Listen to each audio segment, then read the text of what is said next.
저는 오늘 이 새벽 말라기 4장 5절부터 6절의 말씀을 가지고 원하고 바라고 기도합니다라는 제목으로 하나님 말씀 선포하겠습니다. 대학교부터 대학원까지 가르쳐 주신 많은 교수님들 중에서 한 분의 이야기를 여러분에게 들려드리면서 오늘 말씀을 시작하려고 합니다. 은사님의 조남은 이명웅 교수님이에요. 벌써 은퇴하신 지가 꽤 되셨는데요. 교수님은 제자들에게 무엇보다 말보다 삶으로 저희들에게 그 모습을 보여주신 아주 존경받는 교수님이셨어요. 학교가 산에 있다 보니까 산이 참 가파랐습니다. 학교가 참 가파랐는데 어느 겨울이었습니다. 눈이 너무 많이 내리는 거예요. 그래서 학교 수업이 다 취소가 되고 그럴 정도로 눈이 많이 내리는 날이었습니다. 근데 학교가 순식간에 온통 하얗게 다 눈으로 뒤덮였어요. 그런데 잠시 지나지 않아서 저기 멀리서 그 교수님이 나와서 자기 키만한 빗자루를 들고 먼저 그 학교 교정을 쓸기 시작하는 거예요. 교수님이 그렇게 눈을 쓰니까 학생들이 그걸 보고 한 명 하나 둘씩 나와서 함께 교수님과 함께 교정을 쓸었던 기억이 있습니다. 그 새하얀 눈처럼 우리 교수님 머리가 참 백발이었고요. 그리고 키는 작았지만 얼마나 걸음이 빠르고 조용한지 그냥 소리 없이 왔다가 소리 없이 사라지는 분이셨습니다. 그렇게 교수님 수업을 한 몇 개 들은 것 같아요. 아침 수업이 될 때면 교수님은 정말 조용하게 교실에 들어오셔서 아주 조용한 목소리로 들릴 듯 말 듯한 목소리로 기도 하나를 시작하면서 수업을 이어나가셨습니다. 이렇게 기도하셨습니다. 그 기도를 제가 그대로 한번 읽어드릴게요. 주님께서 우리에게 생명의 시간을 허락하셔서 주님이 만드신 이 세계의 빛을 보게 하시고 또 부족한 저희를 부르셔서 이 시대와 이 땅에 주님의 몸된 교회를 지키고 세우게 하셨사오니 저희에게 주님을 향한 정절로부터 오는 총명을 허락하셔서 주님께서 보이고자 하는 진리의 빛을 저희가 밝히 볼 수 있게 하여 주시옵소서. 감사드리며 예수님 이름으로 기도드립니다. 아멘. 이렇게 기도하시고 나서 이어서 수업이 시작되었습니다. 학기가 시작하는 봄이 지나고 여름이 오고 다시 2학기가 돼서 가을이 오고 겨울이 지나도 교수님은 한결같이 매일마다 이 기도를 모든 수업에 매번 이 기도를 주님께 드리고 시작하셨어요. 주님께서 우리에게 생명의 시간을 허락하셔서로 시작해서 진리의 빛을 저희가 밝히 볼 수 있도록 도와주시옵소서로 끝나는 이 기도, 바로 이 기도를 토시 하나 틀리지 않고 계속해서 하셨던 것이 참 인상적이었습니다. 어느 날 한 학생이 교수님께 용기를 내어 이렇게 물어보았다고 해요. 교수님, 저 너무나 궁금한데요, 왜 교수님 기도는 눈이 오나 비가 오나 바람이 부나 왜 토시 하나 바뀌지 않고 항상 왜 똑같은 것입니까? 교수님이 뭐라고 대답하셨을까요? 교수님께서는 질문을 듣고 이렇게 대답하셨다고 해요. 그 교수님이 참 특이하게 저희를 누구누구 씨로 부르시는데, 문은배 씨는 간절히 원하고 바라는 것이 그렇게 쉽게 바뀌던가요? 간절한 기도는 그렇게 쉽게 바뀌지 않습니다. 맞습니까? 이렇게 물으시는 거예요. 교수님의 대답을 들은 학생들은 모두 깊은 감동을 받고 할 말을 잃었습니다. 이 이야기가 저희 학교의 전설처럼 내려와요.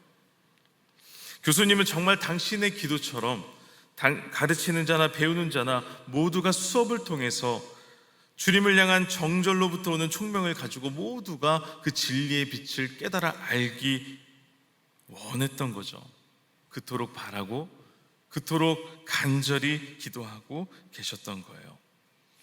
그저 할 말이 없어서 그냥 중언부언하는 기도가 아니라 절실함이 녹아있는 기도, 정말 간절히 원하고 바라고 기도하셨던 것이죠. 사랑하는 광성교회, 우리 거룩함이 광성교회 여러분, 여러분의 입술엔 이렇게 간절히 바라고 원하고 간구하는 기도가 있습니까? 처음에는 기도의 제목을 놓고 간절히 기도했지만 하루가 지나고 한 달이 지나고요, 계절이 바뀌고 해가 거듭하면서 주님께서 도저히 들어주시는 것 같지 않아서 기도 응답에 진전이 없는 것 같아 보여서 기도를 포기하고 때로는 여러분이 기도하는 것을 잊고 지내고 있지는 않으십니까? 특별히 오늘 우리가 통일 선교주간 특별 새벽 기도회로 모였는데 통일에 대한 기도 또한 마찬가지예요.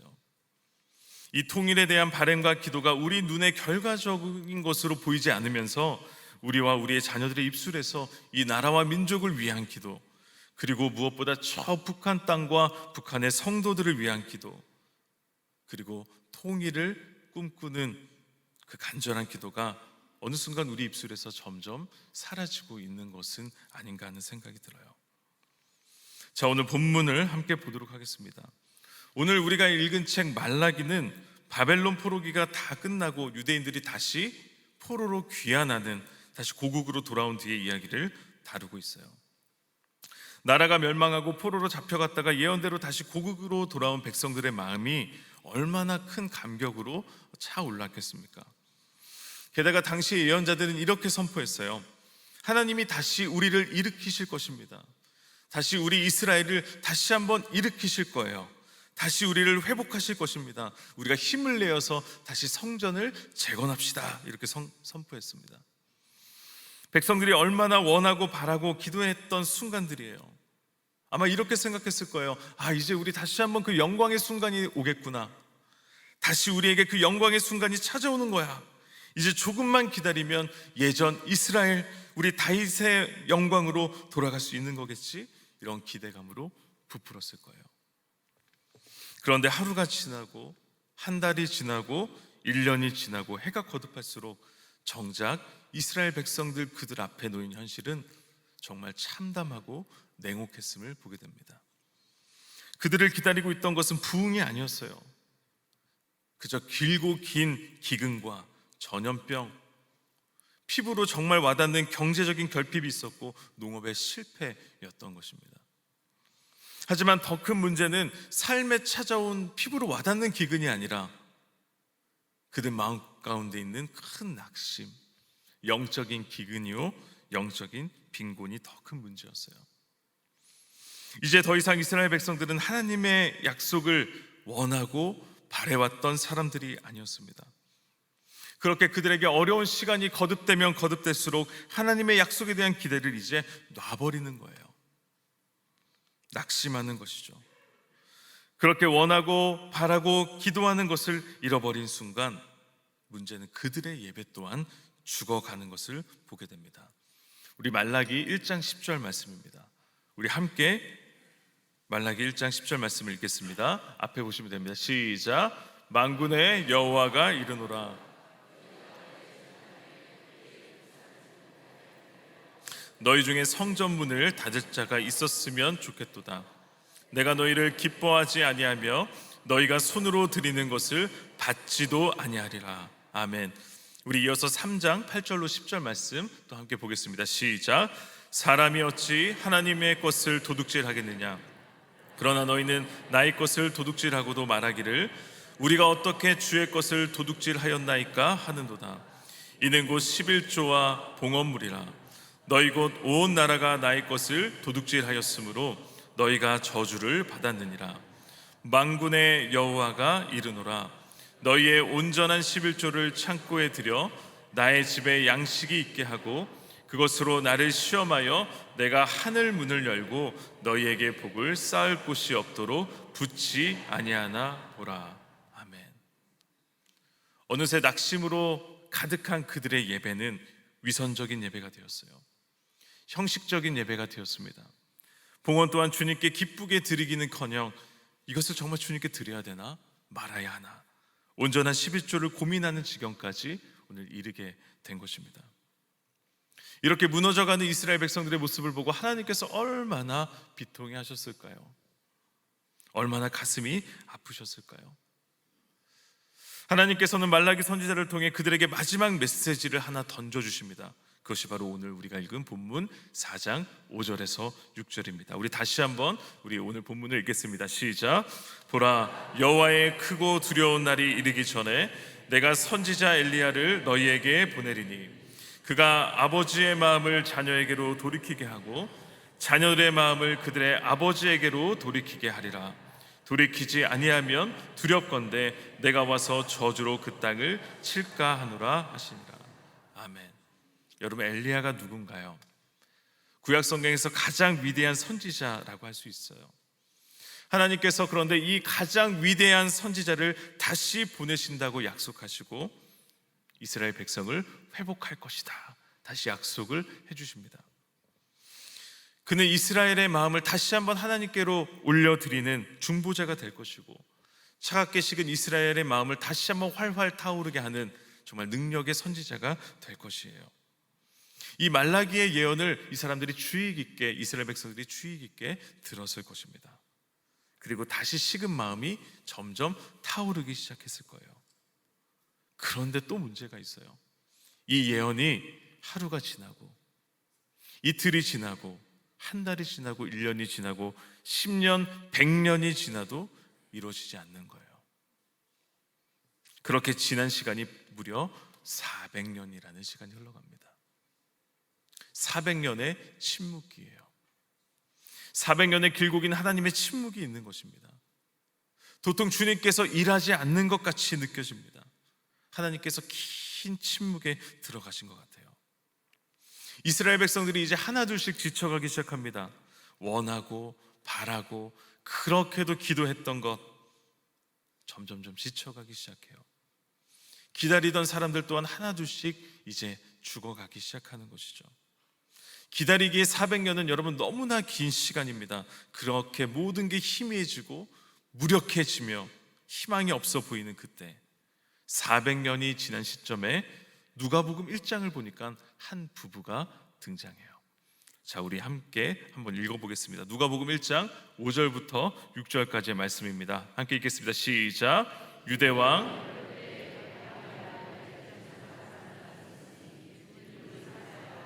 그 아내는 아론의 자손이니 이름은 엘리사벳이라. 이 두 사람이 하나님 앞에 의인이니 주의 모든 계명과 규례대로 흠이 없이 행하더라. 아멘. 오늘 누구를 얘기하냐면 사가랴와 엘리사벳이에요. 이 두 사람은 의인이고 주의 계명과 규례대로 흠이 없었던 사람이었다, 이렇게 성경은 얘기하고 있습니다. 그런데 이들에게 뭐가 없냐면 자녀가 없는 거예요. 자녀가 없는 이들에게 주의 사자가 나타나서 엘리사벳이 임신하게 될 것이라고 얘기하면서 그의 아들의 이름을 요한이라 지어라, 이렇게 얘기합니다. 그리고 그 요한은 이러한 삶을 살게 될 거야 라고 얘기합니다. 누가복음 1장 16절로 17절의 말씀입니다. 시작. 이스라엘 자손을 주 곧 그들의 하나님께로 많이 돌아오게 하겠습니다. 그가 또 엘리야의 심령과 능력으로 주 앞에 먼저 와서 아버지의 마음을 자식에게, 거스르는 자를 의인의 슬기에 돌아오게 하고 주를 위하여 세운 백성을 준비하리라. 아멘. 사랑하는 여러분, 이 말씀 우리가 어디서 많이 본 것 같지 않아요? 맞습니다. 바로 400년 전에 말라기를 통해서 하나님께서 예언하신 그 예언이 오늘 사가랴와 엘리사벳의 아들 세례 요한을 통해서 성취되는 것입니다. 그리고 이 세례 요한은 예수 그리스도의 오실 길을 예비하는 귀한 삶을 살게 되는 것입니다. 400년의 긴 침묵 속에서 이스라엘 백성들은 지쳐갔을 것입니다. 아니, 이제는 하나님의 뜻을 구하기보다 그냥 사는 것이죠. 하나님의 뜻대로 사는 것이 아니라 그냥 그저 사라지는 대로 사는 거예요.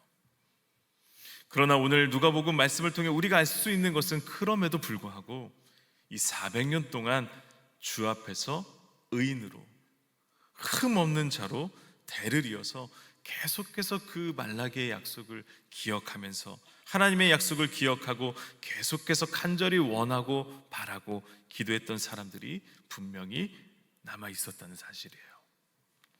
사가랴와 엘리사벳처럼 말이죠. 저는 여기 모인 우리 거룩한 빛 광성교회 모든 성도들이 사가랴와 엘리사벳처럼 계속해서 주님을 바라보고 원하고 바라고 기도하는 것을 포기하지 않는 흠없는 의인으로 살아가시기를 주님의 이름으로 축원합니다. 사랑하는 여러분, 통일 또한 이와 다르지 않다는 것을 묵상하면서 깨닫게 돼요. 이 시대에 통일을 원하는 사람들이 얼마나 있을까요? 특히 우리의 다음 세대들 10대에서 30대 되는 친구들이 통일의 생각이 과연 얼만큼 있을까요? 통일까지 또한 앞으로 몇 년이 걸릴지 모르는 이 상황을 우리는 너무나 잘 알고 있습니다. 그러나 엘리사벳과 사가랴처럼 통일을 우리가 간절히 원하고 바라고 기도하는 사람이 있는 한, 바로 통일을 위해 기도하고 있는 바로 이 자리에 있는 우리가 여전히 존재하는 한 통일의 약속은 분명히 이루어질 줄로 믿습니다. 통일을 원하고 바라고 통일을 위해 기도하는 우리 거룩한 빛 광성교회가 통일의 마중물이 되어 하나님께 거룩하게 쓰임받게 되기를 주님의 이름으로 축원합니다. 한 청년의 이야기를 여러분에게 들려드리면서 오늘 설교를 마무리하려고 해요. 1917년에 신의주에서 한 사내 아이가 태어납니다. 그 아이의 이름은 이만호예요. 태어날 때부터 우량하였던 그 아이는요, 장성에서 그 당시 180이 넘는 아주 큰 키의 청년이 되었습니다. 또한 집안도 괜찮고 지혜 또한 좋아서 당시 고등교육까지 받게 되는 엘리트가 되었다고 해요. 그리고 힘이 어찌나 센지 180의 거구니까 당시 신의주에서 둘째가라며 서러운 씨름 선수로도 활동했다고 합니다. 그 만호가 이제 청년이 돼서 신의주에서 가정을 이루고 아주 예쁜 딸을 출산해서 함께 행복한 미래를 꿈꾸게 되었습니다. 거기다가 기적적으로 광복을 맞이하게 되면서 이제 남은 것은 행복뿐이다 생각했지만, 사실 국내 안의 혼란한 상황은 아주 매우 힘겨웠다고 해요. 바로 이제 이념과 사상의 시대로 들어가게 된 것이죠. 특히 공산당원들은 고등교육까지 받은 이 만호를 가만둘 리 없었습니다. 끊임없이 만호를 찾아가서 설득하고 협박하면서 그를 괴롭히기 시작했다고 해요. 공산당으로 들어오라는 것이죠. 이대로라면 공산당에 끌려갈 것이 확실해 보였기 때문에 시달리던 만호는 결심을 하게 됩니다. 잠시 남쪽으로 피해 도망갔다가 상황이 조금만 정리되면 다시 고향으로 돌아올 거야 라고 말입니다. 아내에게 함께 이 얘기를 나눴어요. 잠시 우리 고향을 떠나서 잠시 내려갔다 오자 했지만 아내는 고향을 떠나지 않겠다는 거예요. 결국 처자식을 고향에 잠시 남겨두고 곧 돌아오리라는 말을 남겨두고 공산당을 피해서 계속 남쪽으로 계속해서 쉬지 않고 걷고 또 걸었습니다. 그렇게 도착한 곳이 바로 대구까지 내려갔대요. 가진 것은 오로지 몸뿐이었던 만호는 대구 광산으로 들어가서 이제 일을 하기 시작해요. 그 사이 한국전쟁이 터지게 됩니다. 이 모든 상황을 지켜보고 있던 만호가 희망을 품게 됐어요. 이 한국전쟁이 끝나면 곧 내 고향 정든 아내와 우리 아이가 있는 그 땅으로 돌아갈 수 있을 거야. 그런데 나라는 반토막이 나고 만호는 끝내 북으로 돌아가지 못했어요. 처자식을 보지 못한다는 슬픔과 아픔이 그의 가슴을 찢어 놓습니다. 그런 만호를 옆에서 지켜보고 사랑했던 한 여인이 등장해요. 그리고 만호는 그 여인과 두 번째 가정을 꾸리게 됩니다. 하지만 혹시 모를 통일을 바라는 마음으로 다시 북으로 올라와서 서울에 정착하게 돼요. 그런데 서울에서의 이 만호의 삶이 순탄하지 않습니다. 고향을 잃은 슬픔이 어찌나 큰지 매일매일 그 아내와 딸을 그리워하면서 매일 술잔을 기울이며 눈물을 흘렸다고 해요. 고향에 있는 가족을 그리며 매일 울고 매일 울었습니다. 만호는 그 술과 슬픔을 이기지 못했다고 해요. 그리고 결국 그는 뇌졸중으로 쓰러져서 정든 고향 땅, 그 고향 땅을 한없이 그리워하며 오랜 시간 병상에서 투병하다가 병상에서 주님을 영접하고 천국으로 가셨습니다. 이만호, 저희 바로 외할아버지 이야기예요. 저는 직접적인 이산가족은 아니지만 우리 할아버지가 이북 사람이야, 우리 할아버지 북한 사람이야 라고 말할 수 있는 마지막 세대입니다. 할아버지는 제가 초등학교 4학년 때 돌아가셨어요. 할아버지의 모든 것이 다 기억이 나지 않지만 할아버지가 누워 계신 방에 가면 저를 불러주시는데 그 슬픈 눈빛은 잊을 수가 없습니다. 언제부터인가 우리의 소원은 통일이라는 이 노래가 들리지 않아요. 이산가족이 무엇인지, 통일이 무엇인지 도통 소리가 들리지 않습니다. 우리 생각처럼 쉽게 다가오지 않는 통일에 대해 하나둘 우리는 지쳐가기 시작해요. 통일이 1년, 2년 지나서 될 문제가 아니기 때문에 포기한 사람들도 물론 있을 수 있습니다. 그리고 통일이요? 어느새 통일은 너무나 정치적인 소재가 되어버려서요, 듣는 사람들로 하여금 이제 좀 피곤하다, 이런 정치적인 소재로 전락해버린 것이 아닌가 하는 생각도 듭니다. 참 마음이 아픕니다. 그러나 모두가 포기한다 할지라도 우리는 통일을 원하고 바라고 기도해야 하는 줄로 믿습니다. 통일을 위한 우리의 마음을, 우리의 정신을, 우리의 아픔을 우리의 다음 세대에게 말해주고 심어줘야 합니다. 하나님은 분명히 원하고 바라고 기도하는 자를 통해서 일하실 줄로 믿습니다. 바로 여기 있는 여러분 한 분 한 분들을 통해서 하나님은 통일을 이미 준비하고 계시는 줄로 믿습니다. 34,000명이 훌쩍 넘는 통일민들은 통일을 위해 우리나라에 먼저 보내신 이웃이요, 통일의 마중물입니다. 하나님께서는 특별히 우리 통일선교위원회와 귀한 통일민들을 우리 교회에 붙여주셨어요. 이들은 34,000 통일민들을 하나님께로 올려드릴 복음의 마중물이 될 줄로 믿습니다. 그리고 우리 거룩한 빛 광성교회는 통일 한국을 준비하는, 통일 시대를 준비하는 마중물로 쓰임받게 될 줄로 믿습니다. 사랑하는 여러분, 앞이 보이지 않는다 할지라도 하나님은 여전히 일하고 계십니다.